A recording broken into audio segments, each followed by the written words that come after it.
नमस्कार दोस्तों, आप सभी का लॉ सीखो के दैनिक समाचार विश्लेषण में। तो चलिए आज के आर्टिकल देख लेते हैं। आज का जो हमारा पहला आर्टिकल है और जो इकलौता आर्टिकल जो आज हम डिस्कस करने वाले हैं वो है स्टबल बर्निंग के बारे में, जिसे हम कृषि के अवशेष से भी समझ सकते हैं।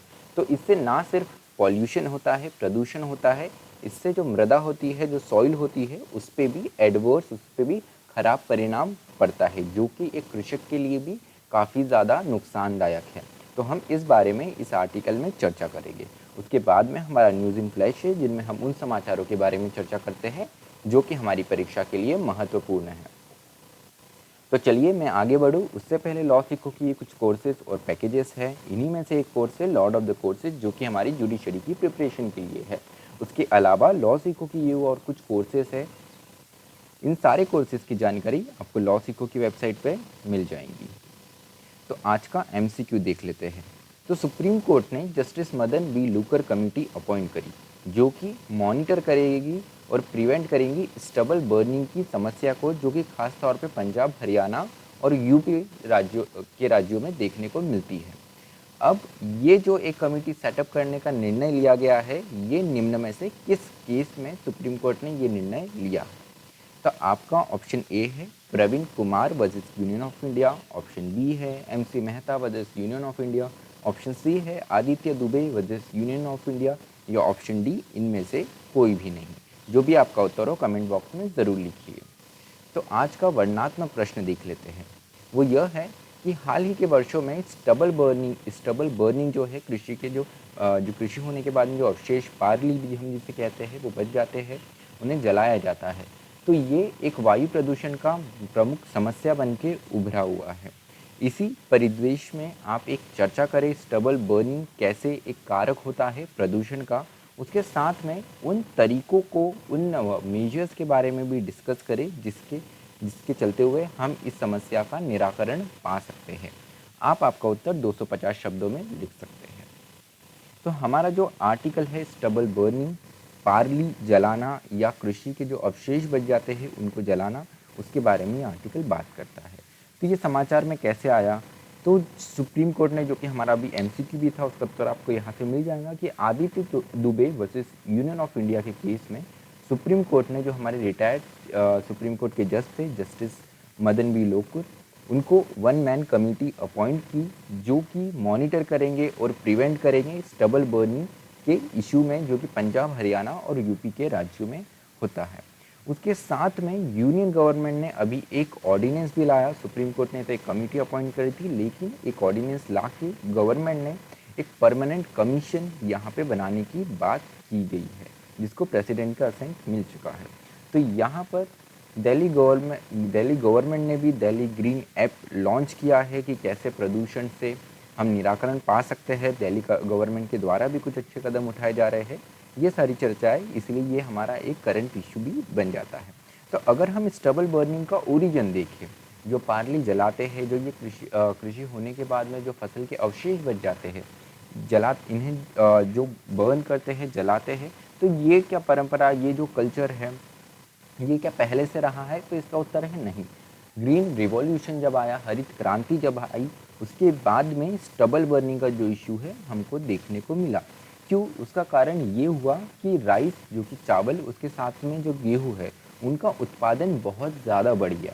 इनका उत्पादन बहुत ज़्यादा तभी बढ़ेगा जब नंबर ऑफ आपके जो सैपलिंग है, जो प्लांट्स है, वो ज़्यादा होंगे इसके।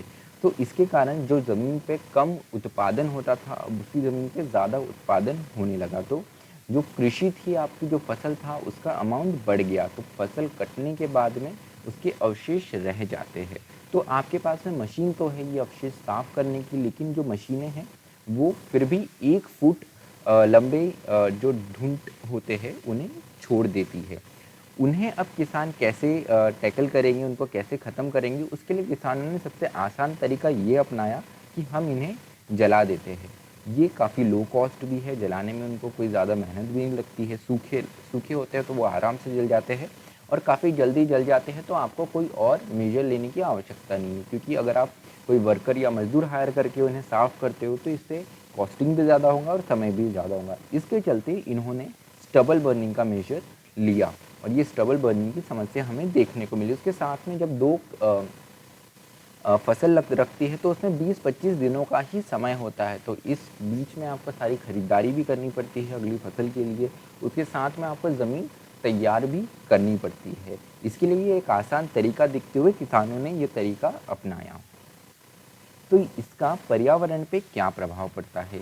इससे होता ये है कि जब आप स्टबल बर्न करते हैं, जब आपकी फसलों के अवशेष आप जलाते हैं, तो उससे बहुत ज़्यादा ही हार्मफुल गैसेस, जो कि बहुत नुकसानदायक है हमारे पर्यावरण के लिए, वैसी गैसेस का उत्सर्जन होता है, जिसमें नाइट्रोजन ऑक्साइड और कार्बन मोनोऑक्साइड जैसी गैसेस है, जो कि मनुष्य के लिए भी अगर हम देखें तो काफ़ी ज़्यादा हानिकारक है। उसके बाद में अगर हम TERI की 2019 की रिपोर्ट देखें, तो उनके अनुसार air pollution in New Delhi and other parts of north India was 20x higher than WHO prescribe threshold.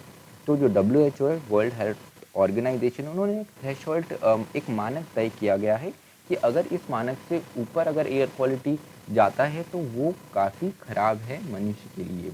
लेकिन दिल्ली और भारत के कुछ उत्तर भारत के कुछ ऐसे हिस्से हैं जहाँ पर ये 20 गुना ज़्यादा, वो जो लिमिट दी गई है उससे ज़्यादा बढ़ जाता है। तो आप समझ सकते हैं कि ये कितनी बड़ी एक समस्या है।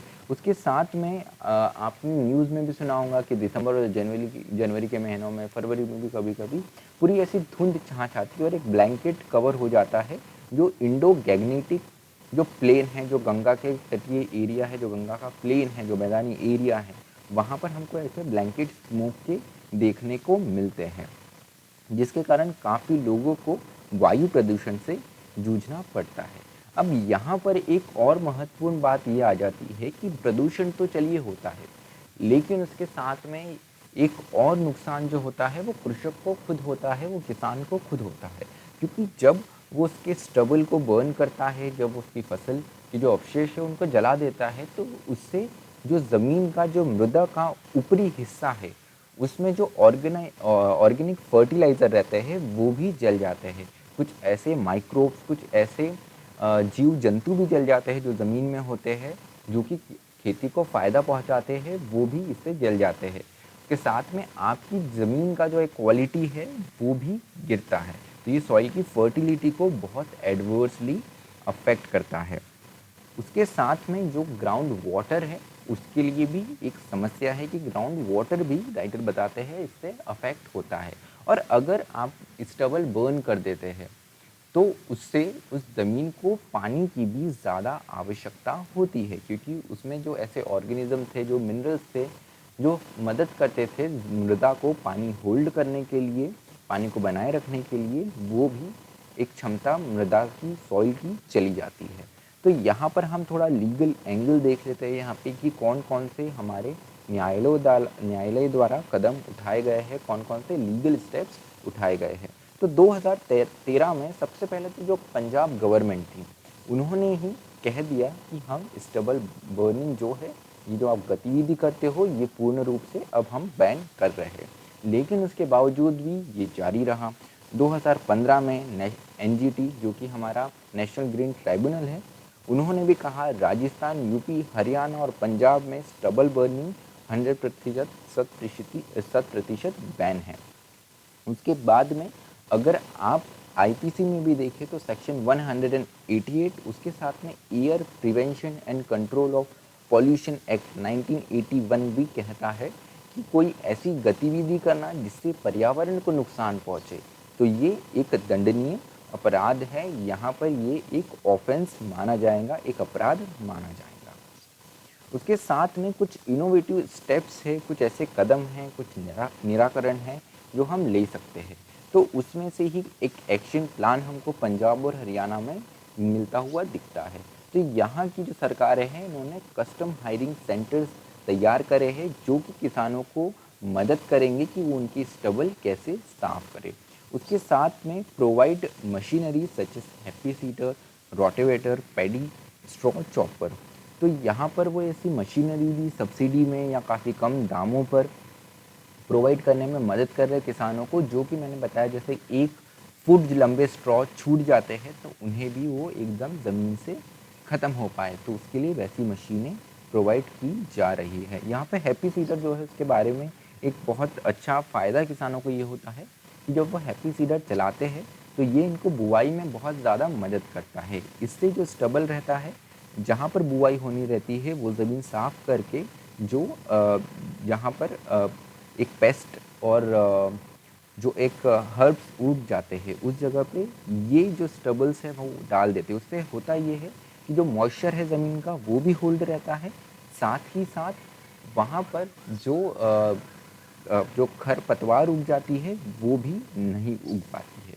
उसके साथ में स्टडी बाय इंटरनेशनल मेज एंड वीट इम्प्रूवमेंट सेंटर उन्होंने भी कहा है कि application of happy seeder and super SMS machines can improve productivity bye 10 to 15%। तो आप हैप्पी सीडर और सुपर एसएमएस मशीनों का उपयोग करते हैं तो आपका जो उत्पादन है उसमें भी 10 से 15% का एक इजाफा होगा। ये स्टडी से भी साबित हुआ है। उसके साथ में कुछ बहुत अच्छे इनोवेटिव स्टेप हैं जो उठाए गए हैं। ऐसे ही PUSA डीकम्पोज़र जो है ये एक बहुत महत्वपूर्ण कदम है। तो Indian agriculture research institution Pusa के द्वारा ये एक निराकरण प्रोवाइड किया गया है। इसमें क्या होता है कि 4 सेट ऑफ टैबलेट किसानों को दी जाती है जो कि फंगी स्ट्रेन्स होते हैं। एक्सट्रैक्टिंग फंगी स्ट्रेन से उन्हें टैबलेट्स को बनाया जाता है। जब आप ये अपनी फसलों में डाल देते हैं तो उससे होता ये है कि जो पैडी के स्ट्रॉ है, ये जो ठुंड जो स्ट्रॉस खड़े रहते हैं ये अपने आप में डिकम्पोज हो जाते हैं। डिकम्पोज होके ये ज़मीन को काफ़ी अच्छा और भुरभुरा बना देते हैं, जिससे अगली फसल को काफ़ी ज़्यादा मदद पहुंचती है। इससे किसान का भी फ़ायदा होता है और वो स्टबल बर्न नहीं करता है, तो उससे हमारी एयर पॉल्यूशन, वायु प्रदूषण भी होने से बच जाता है और साथ में सॉइल की फर्टिलिटी को, मृदा की हेल्थ को भी, स्वास्थ्य को भी कोई प्रभाव नहीं पड़ता और वो काफ़ी अच्छी रहती है। तो हमारा आज का न्यूज़ इन फ्लैश हम देख लेते हैं। जैसे कि हम ये जो आर्टिकल को डिस्कस कर रहे थे उसी का आगे एक्सटेंशन हम न्यूज़ आज की ये समझ सकते हैं। ये commission for air quality management, तो प्रेसिडेंट ने एक ऑर्डिनेंस को अभी भी साइन किया है जिसका नाम है commission for air quality in national capital region and adjoining areas ordinance 2020, जो कि एयर पॉल्यूशन जो होता था, वायु प्रदूषण जो होता था उसको ट्रैक करेगा और उसका निराकरण कैसे हो सकता है उसके लिए काम करेगा। खासकर ये नेशनल कैपिटल रीजन जो है उस हिस्से में जो हमको बहुत ज़्यादा प्रदूषण दिखता है उसके लिए इसे बनाया गया है। तो ये जो कमीशन है इसको काफ़ी ज़्यादा पावर दी गई है। ये सुपरसीड करेगा कुछ बॉडीज़ को, जैसे सेंट्रल और स्टेट पॉल्यूशन बोर्ड्स है दिल्ली, पंजाब, हरियाणा, यूपी और राजस्थान में, उनको सुपरसीड करते हुए ये ऊपर रहेगा। तो इसके कुछ मुख्य रोल रहेंगे, जैसे ये कोऑर्डिनेशन प्रोवाइड करेगा, स्टेट्स के बीच में एक सामंजस्य बनाएगा, उसके साथ में पॉलिसी कैसी बनेंगी और उसका एग्जीक्यूशन कैसे होगा उसमें भी ये अपनी भूमिका अदा करेगा। उसके साथ में इंडस्ट्री क्या ऑपरेशंस कर रही है, उनसे क्या प्रभाव पड़ रहा है, उनका समय समय पर निरीक्षण, इंस्पेक्शन की भी जिम्मेदारी इसकी होगी।